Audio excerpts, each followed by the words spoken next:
ιδέα ήταν δικιά σου της άλλης πουτάνας. Ξαναμιλήσεις έτσι! Σου αρχίζουμε πως αντί να ξοδέψω τα λεφτά μου για σένα, αντί να ξοδέψουμε όλοι τα λεφτά μας για σένα, ηλίθεια! Για να σε σώσουμε! Για να σε σώσουμε! Σου αρχίζουμε πως θα σου σπάσω και τα δυο σου τα πόδια και θα σε πάω κατευθείαν στην αστυνομία! Ξέρεις τι θα πει πουτάνα! Πως τολμάς και το λες αυτό το πράγμα! Οι πουτάνες δεν δίνουν τα λεφτά τους στους άλλους, τα παίρνουν από τους άλλους! Γίνομαι θυσία για σένα και εσύ τολμάς να με αποκαλείς έτσι! Και αποκαλείς έτσι και τη μεγαλύτερη αδελφή μας που μας μεγάλωσε σαν μάνα! Τολμάς και βρίζεις εμένα! Αλλά κυρίως εκείνη που έχει γίνει σπαράγια το νευρικό της σύστημα εξαιτίας σου, ενώ εσύ αχάριστη! Δεν είσαι σε θέση να τους πεις ούτε μια καλή κουβέντα, ούτε ένα καλό λόγο!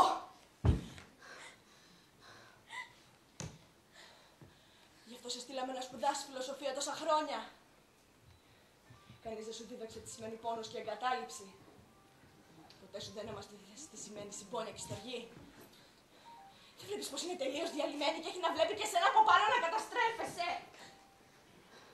Γι' αυτό σε στείλαμε να σπουδάσεις. Για να μάθεις πώς να καταστραφείς. Να πάτε στην αστυνομία.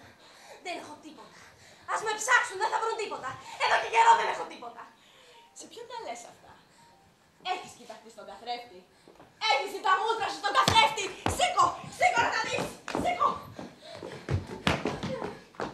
Πες μου τι βλέπεις! Τίποτα! Πες μου τι βλέπεις, είπα! Εμένα, εσένα, τίποτα! Τη φάτσα σου, είναι η φάτσα αυτή που έχεις πριν από 3 χρόνια! Να τη θυμάσαι βέβαια. Δεν είσαι εσύ αυτή.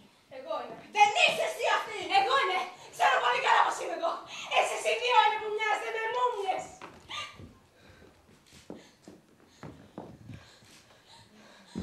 Δεν θα το ξαναπώ. Είμαστε πρόθυμες να πληρώσουμε να πας στο καλύτερο κέντρο αποτοξίνωσης.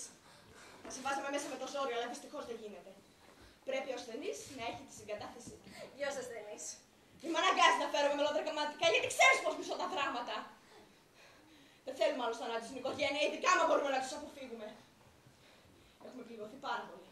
Και δεν μας περισσεύουν άλλα χρήματα για ψυχιάτρους. Εκόψε τον ψυχίατρο. Να σε βοηθήσουμε θέλουμε μόνο. Πρέπει να το πεις το ναι. Θα το πεις. Λειψάς. Θα το πεις. Θες ένα ουισκάκι? Αλκοολικιά. Εγώ ναι, θέλω ένα. Τι θέλεις? Ένα ουίσκι. Αλλά πού στο διάολο. Μήπως το βλέπεις εσύ πουθενά? Μια γουλίτσα θέλω μόνο.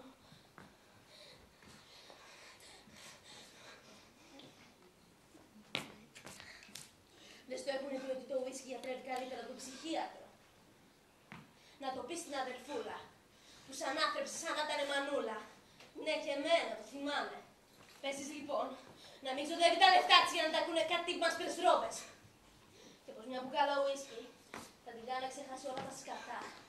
Αρκεί να τα πάρει με τη σειρά. Για την αληθινή μανούλα που πέθανε τόσο νέα. Μια γουλίτσα.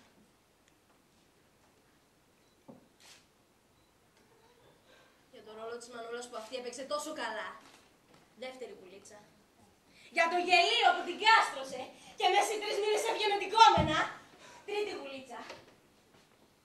Για την αδερφή της, που αντί να σπουδάσει δικηγόρος ή γιατρός, πήγε και σπούδασε φιλοσοφία και έγινε μια άχρηστη.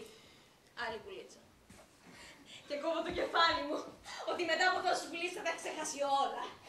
Θα δώσει μια κλωτσιά στον ψυχίατρο, θα στείλει εσένα στον διάολο και θα έρθει να το γλεντήσουμε μαζί.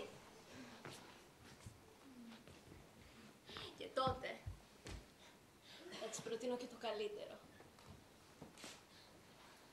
Μπα όχι. Ίσως δεν της το πρότεινα αυτό. Ίσως να την αγαπάω λίγο. Τι κρίμα. Η μπουκάλα τελείωσε. Δεν έχω ουίσκι. Δεν έχω λεφτά. Θέλω λεφτά, αδερφούλα.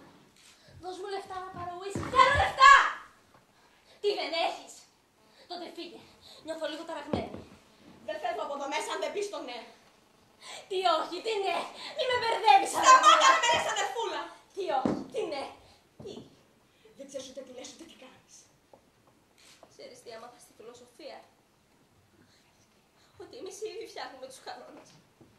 Για μένα τώρα, ο δικός μου κανόνας λέει ότι μετά από τόσο ξύλο που έχω φάει, ήρθε η ώρα να σηκώσω κι εγώ το χέρι. Κατάλαβες. Αυτό λέει δικό μου κανόνας. Γι' αυτό δίνε του. Πριν η αγαπημένη σου αδερφούλα αρπάξει το μπουκάλι και στο φως στο λαιμό.